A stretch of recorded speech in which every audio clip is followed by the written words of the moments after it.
విశాఖలో CM Chandrababu AU grounds లో అధికారుల స్వాగతం. ఎన్విరాన్మెంట్ డే సందర్భంగా మొక్క నాటిన సీఎం. నాగర్ కర్నూలు జిల్లాలో రేవంత్ రెడ్డి పర్యటన, రెండో రోజు ప్రాజెక్టు పరిశీలన. కాసేపట్లో ఎల్లూరు పంప్ హౌస్ కి సీఎం. కాలుష్య నివారణ అనేది సామాజిక బాధ్యత. గ్రౌండ్ వాటర్ ని ప్రతి ఒక్కరూ కాపాడాలి. ప్లాస్టిక్ వాడకం తగ్గించాలన్న మంత్రి పొన్నం. మూలపాడులో సీడ్ బాల్ క్యాంపెయిన్ ప్రారంభం. 2.5 కోట్ల సీడ్ బాల్స్ సిద్ధం చేస్తున్నాం. అన్ని జిల్లాల్లో చల్లుతామన్న పవన్. పవన్ కళ్యాణ్ కి కేవీపీ లేఖ. మీపై వైఎస్ కుట్ర చేశారనడం అవాస్తవం. లై డిటెక్టర్ టెస్ట్ చేయిద్దామన్న కేవీపీ. శ్రీశైలంలో ఎమ్మెల్యే రాజశేఖర్ రెడ్డి దోపిడీ చేస్తున్నారు. అవినీతిపై దేవుడి ముందు ప్రమాణం చేస్తా, దమ్ముంటే రావాలని శిల్పా చక్రపాణి సవాల్. అచ్యుతాపురంలో వైసీపీ నిరసనలు. వెన్నుపోటుకి 2 ఏళ్లు పేరుతో మానవహారం. పాల్గొన్న మాజీ ఎమ్మెల్యే కరణం. IIHM స్టూడెంట్స్ ప్రపంచం మొత్తం ఉద్యోగాలు చేస్తూ లక్షల్లో జీతాలు సంపాదిస్తున్నారు. ఇప్పుడే చేరండి international institute of hotel management. నరసరావుపేటలో కొనసాగుతున్న టెన్షన్. అరవింద్ బాబు, గోపిరెడ్డి మధ్య సవాళ్ల పర్వం. భారీగా మోహరించిన పోలీసులు.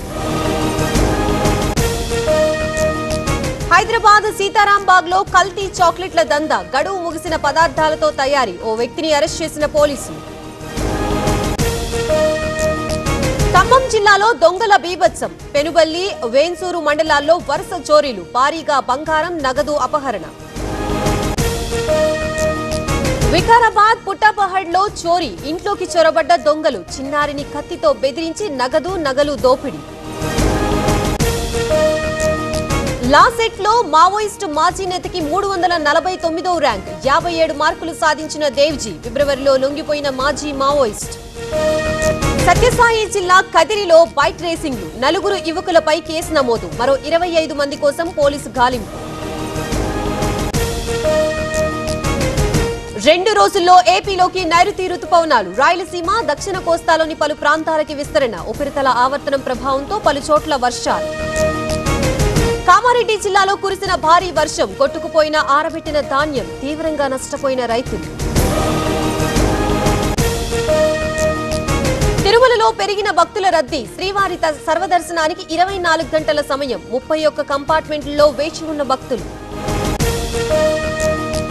ముచ్చింతల్లో శ్రీ సుదర్శన మహామంత్ర హోమం. చినజీఆర్ స్వామి పర్యవేక్షణలో నిర్వహణ. సమతామూర్తి కేంద్రంలో 7వ రోజు కార్యక్రమాలు. కర్ణాటక కాంగ్రెస్ లో ముసలం. మంత్రి పదవికి రామలింగారెడ్డి రాజీనామా. శాఖల కేటాయింపుపై అసంతృప్తి.